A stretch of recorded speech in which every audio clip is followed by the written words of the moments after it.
হরে কৃষ্ণ হরে কৃষ্ণ। ভক্তগণ, আজ আমরা অগ্রহায়ণ মাসের শুক্লপক্ষের একাদশী ব্রতর মাহাত্ম্য নিয়ে আলোচনা করব। এই একাদশী মোক্ষদা একাদশী নামে পরিচিত। আজকের ভিডিও শেষ পর্বে আমরা এই একাদশী সারা বিশ্বের পালনের সময়সূচি নিয়েও আলোচনা করব। তাই আপনারা ভিডিওটি শেষ অবধি দেখতে থাকুন ও ভিডিওটি ভালো লাগলে অবশ্যই একটি লাইক করে দেবেন। আজকের এই দিনে ভগবান শ্রীকৃষ্ণ অর্জুনকে উদ্দেশ্য করে শ্রীমদ্ ভগবদ্ গীতার জ্ঞান প্রদান করেছিলেন। তাই আজকের দিনে সারা বিশ্বে গীতা জয়ন্তী মহোৎসব পালন করা হয়। আজকের দিনে একাদশী ব্রত পালনকারী ভক্তরা মুক্তি লাভ করতে পারেন। অনেক পূর্বপুরুষদের মুক্তির জন্য এই ব্রত পালন করা হয়ে থাকে। মোক্ষদা একাদশী পালন করা হবে 11 ডিসেম্বর 2024 বুধবার। তবে কিছু দেশে ব্রত পালন করতে হবে 12 ডিসেম্বর 2024 বৃহস্পতিবার। দক্ষিণ পূর্ব এশিয়া ও অন্যান্য দেশে যেমন মালয়েশিয়া, জাপান, দক্ষিণ কোরিয়া, চীন, হংকং, অস্ট্রেলিয়া, নিউজিল্যান্ড, শুধু এই দেশগুলোতেই ব্রত পালন করতে হবে 12 ডিসেম্বর।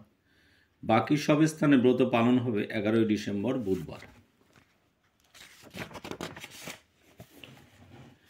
একাদশী ব্রত পালনের কিছু নির্দিষ্ট নিয়মাবলী রয়েছে, যেমন কিভাবে ব্রত পালন করতে হয়, কি খাওয়া যাবে এবং কি বর্জন করতে হবে। গীতা জয়ন্তী মহোৎসবের দিন বেশি বেশি শাস্ত্র অধ্যয়ন এবং শ্রীমদ্ ভগবদ্ গীতা পাঠ করার পরামর্শ দেওয়া হয়েছে।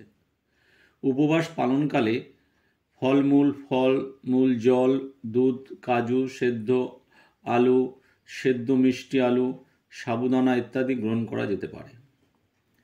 একাদশীর দিন ভগবানের পূজা, আরতি এবং শাস্ত্র অধ্যয়ন করার গুরুত্ব উল্লেখযোগ্য। তুলসী পাতা দিয়ে পূজা করা এবং প্রতিদিন তুলসীতে জলদান করার পরামর্শ দেওয়া হয়েছে। যারা পূর্বপুরুষদের উদ্দেশ্যে ব্রত পালন অর্পণ করতে চান, তারা পূর্বের নিয়মাবলী মেনে ব্রত পালন করবেন। তাহলে এখন আমরা এই ব্রতের মাহাত্ম্য শ্রবণ করি। কেশব মাস, অগ্রহায়ণ শুক্লপক্ষিয়া মোক্ষদা একাদশী। ব্রহ্মাণ্ড পুরাণের অন্তর্গত যুধিষ্ঠির শ্রীকৃষ্ণ সংবাদে মোক্ষদা একাদশী সম্বন্ধে বর্ণিত আছে। যুধিষ্ঠির মহারাজ ভগবান শ্রীকৃষ্ণকে প্রশ্ন করেছেন, হে কৃষ্ণ, অগ্রহায়ণ মাসের শুক্লপক্ষিয়া একাদশীর নাম কি? এই ব্রতর পালনের বিধান কিরূপ? আমার নিকট যথাযথ বর্ণনা করুন। ভগবান বললেন, এই একাদশী তিথি সর্বপাপ বিনাশক। এই তিথিতে উপবাসপূর্বক ভগবান শ্রীবিষ্ণুকে তুলসী মঞ্জুরি দান দ্বারা পূজা করতে হয়। পুরাকালে চম্পকনগরে বৈখানস নামে এক রাজা বাস করতেন। তিনি বড় পূজাবৎসল ছিলেন। প্রজাদের মঙ্গল বিধানের জন্য ব্রাহ্মণ পুরোহিত দ্বারা যজ্ঞ অনুষ্ঠান করতেন।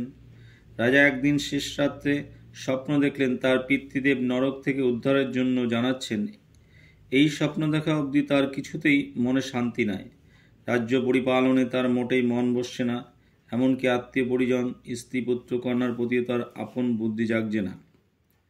যার পিতা নরকে পতিত, তার ঐশ্বর্য রাজ্য লাভ নিরর্থক, এই মনে করে রাজা একদিন সভস্ত ব্রাহ্মণ, পণ্ডিত ও মুনি ঋষিদের ডেকে বললেন, হে পূজ্যগণ, আপনারা এমন কোনো বিধান বলুন যার দ্বারা আমি আমার পিতৃদেবকে নরক হতে উদ্ধার করতে পারি।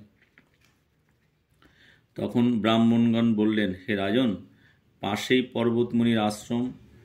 তিনি বর্তমান, অতীত, ভবিষ্যৎ জ্ঞাত আছেন। চলুন তার নিকট সকল বৃত্তান্ত বলা হোক। এই কথা শ্রবণ করে রাজা বৈখানস ব্রাহ্মণ প্রজাবৃন্দ সঙ্গে করে সমবিব্যাহারে পর্বতমুনির আশ্রমে গিয়ে মুনিকে প্রণতি জানালেন। মুনি তখন বললেন, হে রাজন, আপনি এবং আপনারা প্রজাবর্গ কুশলে আছেন তো? রাজা বললেন, আপনার কৃপায় আমরা সবই কুশল, কিন্তু রাজ্য ও ঐশ্বর্য থাকা সত্ত্বেও আমার এক মহাবিঘ্ন উপস্থিত হয়েছে। এই বিঘ্ন নিবারণকরণের জন্য আপনার নিকটে এসেছি। রাজার বাক্য শ্রবণ করে মুনি ধ্যানস্থ হলেন। মুনি বললেন, আপনার পিতা ভীষণ কামাচারী ছিলেন, তাই এই অধোগতি হয়েছে। সুতরাং তার উদ্ধার নিমিত্ত আপনাকে অগ্রহায়ণ মাসের শুক্লপক্ষিয়া একাদশী ব্রত পালন করতে হবে। আপনার অর্জিত সকল পুণ্য আপনার পিতার উদ্দেশ্যে সমর্পণ করতে হবে। সেই সকল পুণ্যের ফলে আপনার পিতা নরক হতে উদ্ধার পাবেন। মুনিবরের আদেশ ও নির্দেশ পেয়ে রাজা তার রাজ্য ফিরে এসে যথাবিহিত একাদশী ব্রতাচরণ করেছিলেন। পিতা তখন পুত্রের পুণ্য প্রভাবে নরক হতে উদ্ধারপ্রাপ্ত হয়ে ঊর্ধ্বলোকে গিয়ে পুত্রকে আশীর্বাদ করলেন, হে রাজন, এইরূপ নিষ্ঠার সঙ্গে এই একাদশী ব্রত পালন করলে তার সকল পাপ দূর হয়, এমনকি তার নিজজন যদি নরকে বাস করে থাকে সেও সেই পুণ্য প্রভাবে ভগবত ধামে গমন করেন। হরে কৃষ্ণ। আশা করছি আপনাদের আজকের ভিডিও ভালো লেগেছে। এমন ভিডিও আরও দেখতে আজই আমাদের চ্যানেল রাধাকৃষ্ণানকে সাবস্ক্রাইব করুন। হরে কৃষ্ণ। এখন আপনাদের এক নজরে দেখে নিন পরদিন এই ব্রত পালনের সময়সূচি।